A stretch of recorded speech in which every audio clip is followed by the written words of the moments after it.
Well, De La Salle University shaking off an 18-day layoff from UAP competitive action with a first set win, 25-17. The numbers, Mosey. Well, the Lady Spikers having 3 more attack points. But again, in those 2 meetings in the elimination round, yung errors ng Ateneo, yun talaga yung naging problem in those 2 meetings. What you like about those numbers also is yung pareho lang ang block points nila. They only had 1 block point each. So, remember, La Salle is the best blocking team in the tournament. No doubt. Is it errors, Mosey, that is basically forced by La Salle? I remember in one of our games, I was telling you, and La Salle, that's why they make it look so easy winning. Because they force you to commit those errors. So parang freebies na yun for them eh. They just have to work on a few more points to get each and every set. Cheap points diba? Oo nga, tama. Again, obviously the philosophy is if you can get it the easier way, i.e. service, force errors, yung mga ganon, yun eh. mas maganda. Tama kayo. From the service alone, parang offense na kagad, threat na kagad. So, yung defenders, that's why yung presence na La Salle is very strong. Yes. Because in every rotation, in every skill, in every department, may threat eh. See, look at that. A missed reception from a loaded, not fast, but a loaded serve from Kim Fajardo for an easy point for La Salle as we go to Selena Dagdag. Yes, Boom and Mosey earlier in the huddle, team veterans Ella De Jesus and Amy Ahomiro pointed out that they were playing a little too tensely. What they must do then is just loosen up and relax a little bit more. This set, they gone to make sure that they clear their minds and recover. Coach I also said that La Salle's system is very strong, but they can counter this with stronger and swifter spikes. Coach reminds the girls to take it 1 point at a time and never to hesitate. Dagdag naman ni team captain Eliza Valdez, pagtsagaan na lang natin to, lalong-lalo na pagdating sa depensa natin at kakayanan rin natin ito. The girls agreed to improve their performance on reception and open up their communication on court. Boom and Mosey. Yeah, they really have to work on the reception, Selena, obviously, to set up something because right now, and people who might be watching and probably are newbies to volleyball, Mosey would say, hindi naman ganito yung laro natin against Adamson or NU. And that's the reason why we say, this is what La Salle does, not only to them, but to teams. You see, against NU, they did the same thing. Remember, the first match, they saw each other. 25-8 was the score of the first set. They have the ability to make teams look inferior talaga. And remember, this season, the only siguro bump that La Salle experience is that 1-set loss against FEU or yung mga little lapses in some sets which they will eventually win, right? So, hindi na makikita mo halos smooth sailing talaga yung La Salle. It means that they're very well composed. On the other hand naman, we saw Ateneo parang peaking at the right time. Coming together at the right time. Coming together at the right time. Right. Inong Shako joins us from the sidelines. Go ahead, Ina. Mataas masyado ang tagalan natin. But Mosey, these were the first words of Coach Ramil De Jesus to the Lady Spikers as they came into the second set. With what he said, he was drawing from all their experiences in the elimination round, especially when they lost some sets. With this, he wanted the girls to stay composed to avoid such set losses. He says, wag masyadong gigil, wag madalian ang galaw, dapat control tayo, showing full trust in the skills of the Lady Spikers and what they've studied and learned. He continues to say, alam naman nyo kung anong dapat nyong gawin. Kaya dapat controlled and intentional lahat ng galaw nyo ngayon. Boom and Mosey? Well, correct me if I'm wrong, Ina, Mosey, speaking of sets, if I'm not mistaken, they've only dropped 2 sets. One against FEU and the first set in the second match against National University. Right. So that's 14 straight games and only dropping 2 sets on their way to the finals. So yun yung, ang liit eh, di ba? Yung mga adversities na na-encounter nila. So you can just clearly see how disciplined and yung training that they get. Look at that blocking, Mosey. It's just, everything's returning. See, Eliza Valdez has been blocked so many times. Oh, a rare free ball. Lazaro able to pick it up. They go to Eliza from the back row. And that's it. Eliza is getting better position when it's away from the net. So, Wishiyowa, moment of the game, open up to everyday surprises. Not the traditional open spiking is what you're saying. Kasi bantay na basa. bantay eh. Basang-basa. Even the blocking of LaSalle, they take care of the down-the-line hit of Eliza and even the angled hit. No. Patmongon. Makandili, who's also done a spectacular Right. job, by the way, for LaSalle as a libero. Morente is rejected again by Devesilio.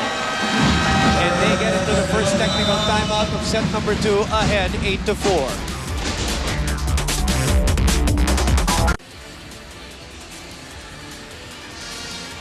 Bumabati po kami ng magandang araw sa lahat ng mga nanonood via the Filipino channel all over the world. And we talked about her earlier, Mosey. We talked about Michelle Gumabao and her thoughts as she's in attendance, watching her team right now lead over Ateneo. Betadine block of the set, Betadine 7.5% feminine wash for red days. It's better to be protected. Combination play, a rare one. That's the first time we've seen one from the Lady Eagles, and maybe they need more of that, Mosey. Correct. And yung pula nung first set, I think LaSalle has really read them so well. So they have to come up with other ways Yes. how to score. This is what Ateneo needs. Not only the combination plays, but Right. points off services. Mga bonus points. You're right.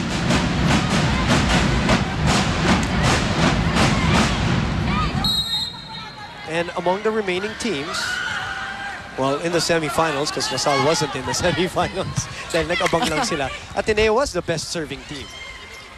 Among Adamson, National U, and Ateneo. Denden Lazaro. Good set by Morado. Uy, nasayang na naman, nahawakan. Net violation against LaSalle. So, Bumabol ng konti. correct. Ateneo getting that point. Lucky break there for Ateneo.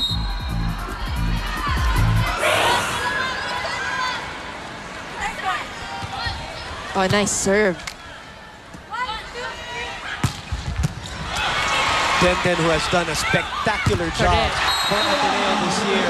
I mean, what she does this whole year for Ateneo, Denden Lazaro, as we look at the Mitsubishi Mirage G4, great play. Mitsubishi Mirage G4, expect more from the small sedan.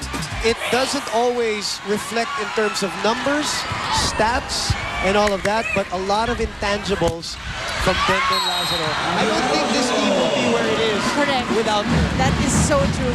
I mean, you didn't say anything for Eliza Valdez, of Yes. course, but Denden Lazaro deserves all the credit as a libero. Especially during the second round. Yes. And towards yung game against NU. Yeah.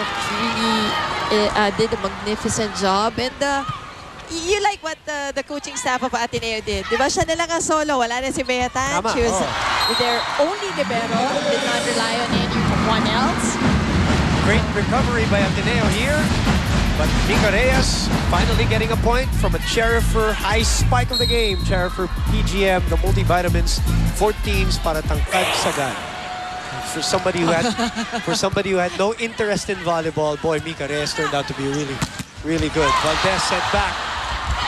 Almiro trying to find the spot. Reyes, oh, great job by Amy Almiro, staying up with Mika Reyes. What about the improvement of Amy Almiro this year, Mosey? Well, Amy Almiro really a big help to the team. And look at that hang time. Getting that ball of Mika Reyes, returning it, and getting the point. Especially on defense. Diba? Yep. Yung improvement niya on defense, how she reads the ball so well. Oh, what a save. What a job. That's double. Kimardo, just one smart player. Turning that right away. Since pumupuri tayo ng mga individual players dito, Makandili, Denden Lazaro, Amy Almiro, Kim Fajardo, Mika Reyes kanina. Kim Fajardo, we've said this since her rookie year, Mosey. Talagang parang veterano. Morado also has that potential to be another kind of Kim Right, Fajardo. that's so true, Boom. Above, Did they get a check? Oh, it's a check. So Ateneo gets the point. Kim Fajardo cannot believe it. Her former teammate back in the USC days. Yan ang siniseta niya dati no high school. Tama. Ahomiro. Checking out the formation. Maranyo. So that's why she was checking out the formation. Amy has been playing well and serving well mostly in the semifinals. And that's what they need to do. Get those points off the serve, off the blocks. No, dumikit. Itong kailangan natin Medyo dumikit lang to give themselves a chance. Fighting chance. Oh, a fighting chance. Ahomiro again. Makandili naman ngayon ang hindi nakasalo ng pasa. Or ng serve rather. And Ateneo takes over the lead. 12-11. Courtesy of some free points from the service deck. Coach Ty Bundit hindi pa nauupo dito, Mosey. On the heels of a 7-game winning streak. Great blocking there. Oh, somebody touched Oh, yes. it. Patnongan knew it. Patnongan admitted. Sayang, ano? Sayang na sayang yung point na yon. Again, those unforced errors. You don't want them happening in this match. Ateneo has to be careful with those unforced errors. Kim Fajardo also has a really good serve. On deck right now, Valdez. Sid Demesilio pops it right back up. And a free ball. Hoy, Vigares, too nonchalant, too casual. Too casual on that. But anyway, she was thinking too much. Ang dami niyang gustong gawin, but in the end, Alam mo, naubusan. Mosey, alam ko matangkad siya, pero even she comes up with a laugh.